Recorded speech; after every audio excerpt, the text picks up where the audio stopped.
Anxiety is really, really common when people are newly diagnosed. One is because they may not understand what the disease is, they may not understand what the treatment is, they may have a pre-existing history of anxiety.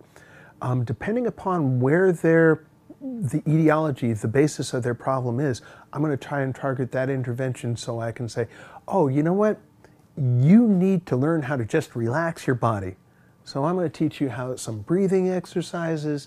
I'm going to teach you maybe some self-hypnosis. I'm going to teach you the Johnson method of musculoskeletal relaxation.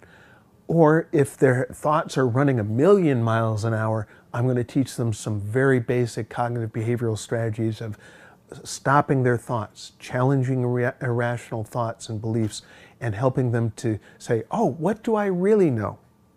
Versus catastrophizing, thinking in all or nothing type thinking. I'll give them some cognitive tools how to do that. Or it may be simple as tell me what you understand about your disease, and giving them education in terms that's understandable and usable for them. I often joke with my patients is, I'm the translator. The docs in the white coats kind of say, well, you have a tumor size of this, and it's ER/PR positive, and you're triple negative, and blah, blah, blah, blah, blah, blah, blah, blah.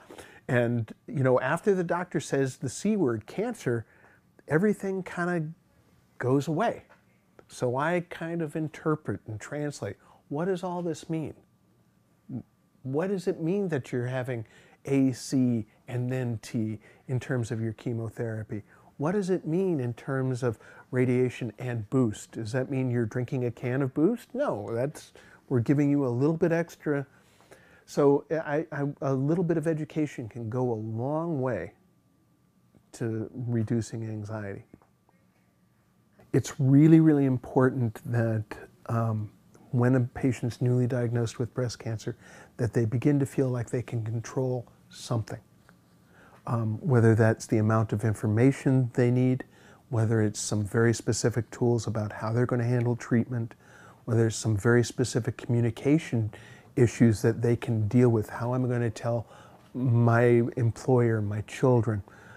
It's important that they be able to feel like they can control at least one aspect, so that they can feel like the whole experience is not so completely overwhelming.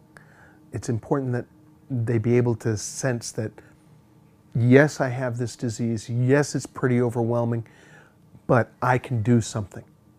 So and it depends on, every patient's going to be a little bit different, whether it's their thoughts that are giving them the most problems, they're being overwhelmed by anxiety, or if they're not sleeping, or if they're afraid about how they're going to talk to somebody. We identify where that major area of stress is, and if I can give them just one simple tool to walk out of here after 45 minutes or an hour, and they can say, oh, I have this cancer and I have these things coming on, but I can do X, Y, or Z about it. Then they can feel a little bit more in control, and that leads to further sense of, okay, I did this, now I can do that.